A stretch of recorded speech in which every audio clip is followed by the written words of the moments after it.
The United States Air Force, in discharging its responsibility for the aerospace defense of the nation, is called upon to investigate reports of unidentified flying objects.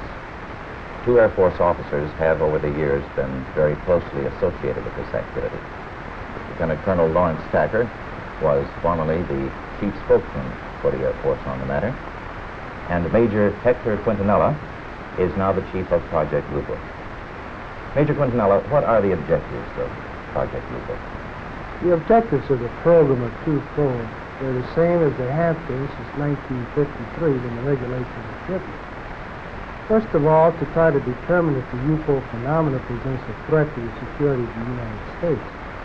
And second, to determine if the UFO phenomena exhibits any technological advances which could be turned into research and development. What's the record so far? To date, we have over 10,000 cases at Wright-Patterson Air Force Base, of which 646 of these remain unidentified. That's not to say that we could not have identified more cases if we had gotten to the observer quickly and checked the local activity. The Air Force has been accused from time to time of hiding information about UFO. What do you have to say to that, Colonel Tacker? Well, these charges are absolutely untrue. Actually, the United States Air Force releases statistics on the UFO phenomena through the Department of Defense press desk periodically, and we've always honored accredited media when they want to investigate a given specific sighting. There's nothing to hide? There's nothing to hide at all. Is there anything in the files, either classified or unclassified, that would indicate that there may be extraterrestrial visitors over here? First of all, the project is completely unclassified. And there's nothing in the records which would indicate that we have been visited by any advanced civilization. How does the Air Force look upon people who make reports of UFO? Do they look on them as qualified observers? Yes, they do look on them as qualified observers.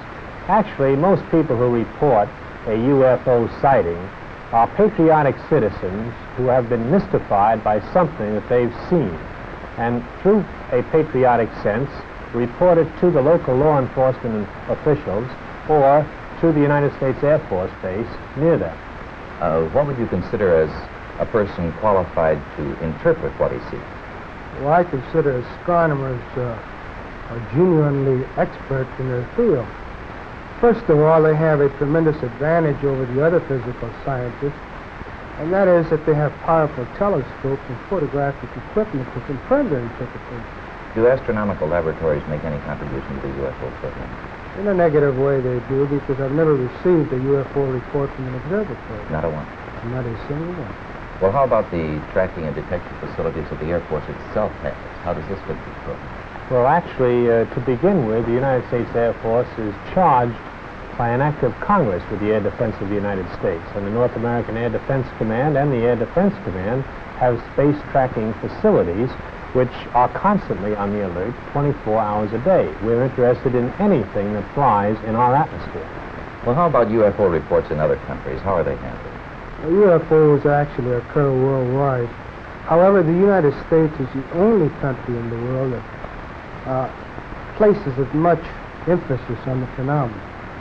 Other countries place a burden of proof on the observer and not on their Air Force. And that would make your job a lot easier if they did that here. Yes, it would. Thank you, Colonel Tacker, Major Quintanilla.